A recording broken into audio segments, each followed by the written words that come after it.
नमस्कार साथियों, कैसे हैं आप सब। आशा करते कि अच्छे होंगे। अभी जो हम आपको बताने वाले हैं पूरा ध्यान से समझिएगा। एग्ज़ाम में ये क्वेश्चन आपके देखने को मिलेगा। कोऑर्डिनेशन कंपाउंड का कुछ ट्रिक्स है कि कैसे आप IUPAC नाम लिखोगे, IUPAC नाम लिखने के बाद कैसे उसका प्रसंस्करण निकालोगे। तो वीडियो को शुरू से अंत तक देखना पड़ेगा। शुरू से अंत तक देखिएगा, तब आप मौखिक आप बना सकते हो। एग्ज़ाम में जो आएगा एकदम कोई भी परेशानी आपको नहीं होगी, कोई भी दिक्कत नहीं होगा। जैसे हम लोग जो पढ़ेंगे कोऑर्डिनेशन कंपाउंड, ध्यान दीजिएगा। कोऑर्डिनेशन कंपाउंड, कोऑर्डिनेशन कंपाउंड, ध्यान देना। उप सह संयोजक यौगिक, हिंदी में क्या बोलते हैं? उप सह संयोजक यौगिक। उप सह संयोजक यौगिक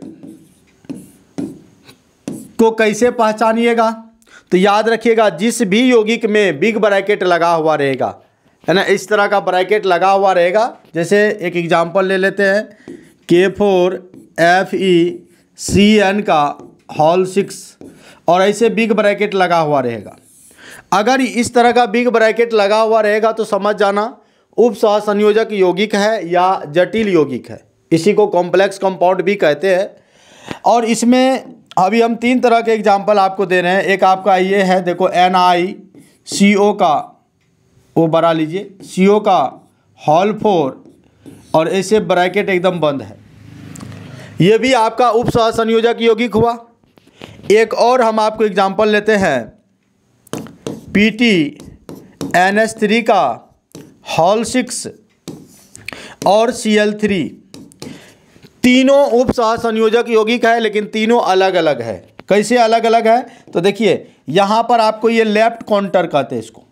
ये बीच में जो है इसको केंद्रीय परमाणु कहते हैं, और यहाँ जो आपका केंद्रीय परमाणु से जुड़ा रहता है इसको हम लोग लिगेंड कहते हैं। ये मेरा लिगेंड है, ये केंद्रीय परमाणु है और ये लेफ्ट काउंटर है। बिग ब्रैकेट के पहले जो रहेगा उसको लेफ्ट काउंटर बोलिएगा। यहाँ ना तो लेफ्ट काउंटर है ना ही राइट काउंटर है, यहाँ सिर्फ केंद्रीय परमाणु है जिसको आप सेंट्रल एटम कहते हैं, और लिगेंड है। यहाँ पर देखो केंद्रीय परमाणु है, लिगेंड है, और यहाँ पर राइट काउंटर है क्योंकि राइट साइड है। तो राइट साइड रहेगा तो राइट काउंटर, लेफ्ट साइड रहेगा तो left counter. Right counter, left counter, यहाँ पर कोई नहीं है। और कुछ ऐसा भी आपको संकुल देखने को मिलेगा, जैसे कि जैसे इस तरह का यौगिक आपको दिया हुआ रहेगा, FeCN का होल 6 और इस पर दिया हुआ है 4-। तो माइनस चार्ज भी रह सकता है, उदासीन भी रह सकता है, प्लस चार्ज भी रह सकता है। ये जो आपका कोऑर्डिनेशन कंपाउंड का जो कोऑर्डिनेशन एंटिटी इसको कहते हैं, संकुल कहते हैं, इस पर पॉजिटिव निगेटिव कुछ भी हो सकता है। अगर याद रखिएगा, अगर ये लेफ्ट काउंटर है तो ये प्लस होगा, ये वाला हमारा क्या होगा? माइनस होगा।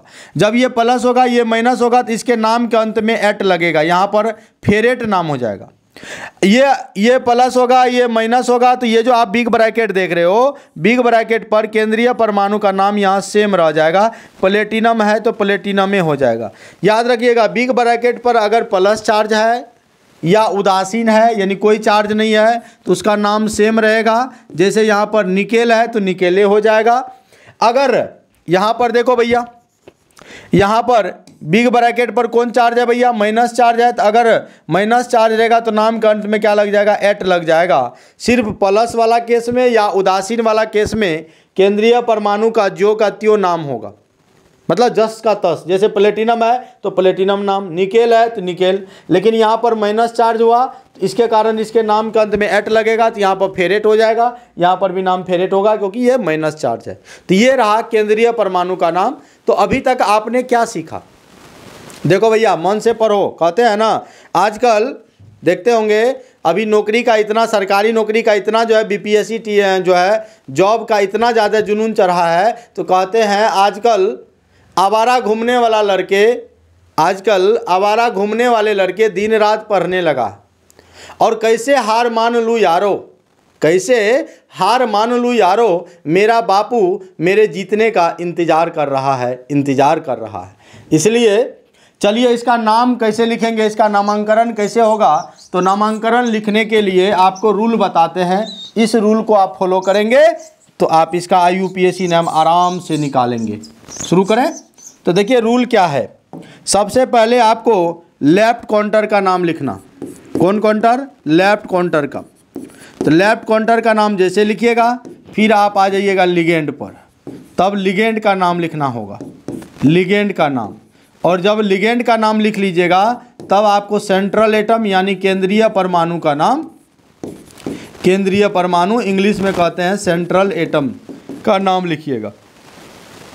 उसके बगल में इसका ऑक्सीडेशन स्टेट दीजिएगा, केंद्रीय परमाणु के बगल में इसका क्या दीजिएगा? ऑक्सीडेशन स्टेट यानी ऑक्सीकरण अवस्था जो निकालिएगा उसको लिखना है। उसके बाद आपको राइट काउंटर का नाम लिखना है, राइट काउंटर। याद रखिएगा ये जो आप इस तरह से नाम चलेगा, इधर से इधर आप लिखिएगा नाम, लेफ्ट काउंटर, फिर लिगेंड, फिर केंद्रीय परमाणु, फिर उसका ऑक्सीडेशन स्टेट, फिर राइट काउंटर। याद हुआ? बोलिए तो, लेफ्ट काउंटर, लिगेंड का नाम, केंद्रीय परमाणु, फिर राइट काउंटर। अब देखिए ये जो आपका काउंटर आयन है, चाहे लेफ्ट काउंटर हो चाहे राइट काउंटर हो, काउंटर आयन में नोट करके आप इस बात को याद रखेंगे कि जो आपका काउंटर आयन है, चाहे लेफ्ट हो या काउंटर आयन है, चाहे लेफ्ट हो या राइट हो, कोई भी हो, उसके साथ जो आपका प्रीफिक्स होता है, प्रीफिक्स में जैसे मोनो, डाई, 3 के लिए ट्राई, 4 के लिए टेट्रा, ईटीसी, इसका प्रयोग नहीं करना है, इसका प्रयोग नहीं करना। इसका प्रयोग सिर्फ होगा लिगेंड के लिए। किसके लिए होगा? लिगेंड के लिए। याद रखिएगा, लिगेंड के लिए इसका प्रयोग करेंगे। 1 रहेगा तो मोनो लगाएंगे, 2 रहेगा तो डाई लगाएंगे, 3 रहेगा तो ट्राई लगाएंगे, 4 रहेगा तो टेट्रा लगाएंगे, अब 5 रहेगा तो पेंटा, 6 रहेगा तो हेक्सा। मतलब लिगेंड के लिए आप लगाइएगा मोनो, डाई, ट्राई, ये प्रीफिक्स है, और लेकिन काउंटर आयन के लिए नहीं लगाना। बस इतने कॉन्सेप्ट है, और नाम आप आराम से अब लिख सकते हैं। देखिएगा, जैसे अभी हम एक एग्जाम्पल दे रहे हैं, अभी जो हम आपको दिए थे K4FeCN का होल 6, ये मेरा एक उप सहसंयोजक यौगिक है। इसका हम लोगों को IUPAC नाम लिखना है। जब इसका नाम लिखेंगे तो सबसे पहले हम लोग किसका नाम लिखेंगे? काउंटर, लेफ्ट काउंटर का। देखो भैया, यहाँ पर ऑक्सीडेशन स्टेट मेरे को आएगा, इसलिए ऑक्सीडेशन स्टेट इसका निकाल लेते हैं। क्या? साइड में ये जो आपका K4FeCN का होल 6 है ना, इसमें जो केंद्रीय परमाणु है, केंद्रीय परमाणु कौन है बताओ तो कमेंट करके। केंद्रीय परमाणु कौन है जल्दी से बताइए तो मेरे सोना बाबू। तो केंद्रीय परमाणु जो है हमारा Fe है, जिसको हम X मान लेंगे। क्यों मान लेंगे? क्योंकि इसका कोई चार्ज नहीं पता है, ऑक्सीडेशन स्टेट नहीं पता है, तो हम लोग X मान के चलेंगे। और पोटासियम 4 है तो 4 लिखेंगे, 4 गुना इसका चार्ज होता है +1, फिर लिखेंगे +X प्लस Cn पर -1 चार्ज होता है, Cn माइनस, देखे होंगे। Cn 6 है तो 6 गुना -1 बराबर कर दीजिएगा 0। ओवरऑल चार्ज कुछ नहीं है तो 0 है। अब X का मान निकालो, +4 प्लस X प्लस गुना माइनस माइनस, 6 बराबर 0, 6 में से 4 गया 2, X - 2 बराबर 0, X बराबर होगा +2। इसी को सर जी रोमन में लिख लीजिएगा। ये +2 यहाँ पर हमको काम आएगा, ये जो रोमन में हमने लिखा। अब सबसे पहले लेफ्ट काउंटर का नाम लिखेंगे। तो यहाँ लेफ्ट काउंटर के रूप में पोटासियम है, लेकिन 4 गो है। क्या टेट्रा लगाओगे? नहीं, टेट्रा नहीं लगाना है, क्योंकि ये आपका काउंटर आयन है, लेकिन काउंटर आयन में हम बोले मोनो, डाई, ट्राई का प्रयोग नहीं करते हैं। तो इसका सिर्फ नाम होगा पोटासियम। क्या नाम होगा? पोटासियम। उसके बाद देखो लिगेंड का नाम, लिगेंड यहाँ Cn है, Cn का नाम होता है साइनो, लेकिन Cn का संख्या 6 है यारो, 6 है तो क्या लगाएंगे? साइनो। Cn का नाम, पहले हेक्सा लिखोगे, पहले क्या लिखोगे? हेक्सा। 6 के लिए लगाएंगे हेक्सा, Cn का नाम होगा साइनो। उसके बाद आइए केंद्रीय परमाणु का नाम, केंद्रीय परमाणु का नाम Fe है। इस पर प्लस चार्ज होगा तो ये माइनस होगा, ये पूरा संकुल आपका निगेटिव है, तो इसके नाम के अंत में एट लगेगा। हम बोले थे जब ये पूरा संकुल आपका निगेटिव होगा तो नाम के अंत में एट लगेगा, इसका नाम हो जाएगा फेरेट।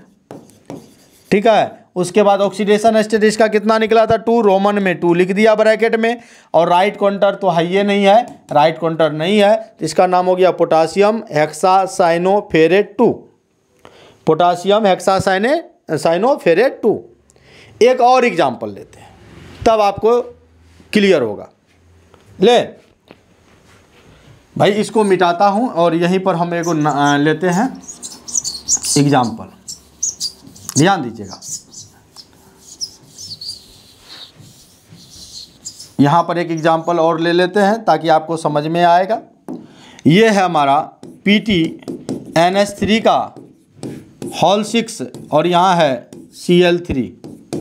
ठीक, तो भैया सबसे पहले यहाँ पर देखो लेफ्ट काउंटर नहीं है तो नाम हम लोग शुरू करेंगे लिगेंड से। लिगेंड के रूप में NH3 है, NH3 को एमीन कहा जाता है। 6 है तो लिखेंगे हेक्सा एमीन, हेक्सा एमीन लिख दिया। उसके बाद हम लोग केंद्रीय परमाणु, तो ये प्लस होगा तो ये माइनस होगा। ये जो बिग ब्रैकेट है इस पर पॉजिटिव चार्ज है तो इसका नाम सेम होगा, नाम प्लेटिनम है तो इसका नाम प्लेटिनम हो जाएगा, प्लेटिनम हो जाएगा। उसके बाद ऑक्सीडेशन स्टेट निकालोगे तो इसका 3 निकलेगा। उसके बाद राइट काउंटर यहाँ पर है Cl है, वो क्लोरिडो लिगेंड के रूप में इसका नाम होता है, लेकिन ये काउंटर के रूप में है तो क्लोराइड है, क्योंकि 3 के लिए हम लोग ट्राई नहीं लगाएंगे क्योंकि ये काउंटर आयन है, काउंटर आयन के लिए हम लोग नहीं लगाते हैं तो इसका नाम हो जाएगा क्लोराइड। तो बोलो क्या नाम हुआ, platinum hexaammine platinum 3 chloride, hexaammine platinum 3 chloride. इस तरह के नाम, जैसे इसका नाम कहेगा NiCO का होल 4 दे देगा, कहेगा इसका नाम बोलो तो इसका देखो 4 है तो टेट्रा CO को कार्बोनिल कहते हैं। लिगेंड का वाला वीडियो बना हुआ है, आप लोग वहाँ जाकर देख सकते हैं। तो कहते हैं टेट्रा कार्बोनिल निकेल 0, क्योंकि ऑक्सीडेशन स्टेट निकलेगा 0। तो आशा करते हैं कि आप इनको पूरा समझ गए होंगे IUPAC नेम कैसे लिखना है।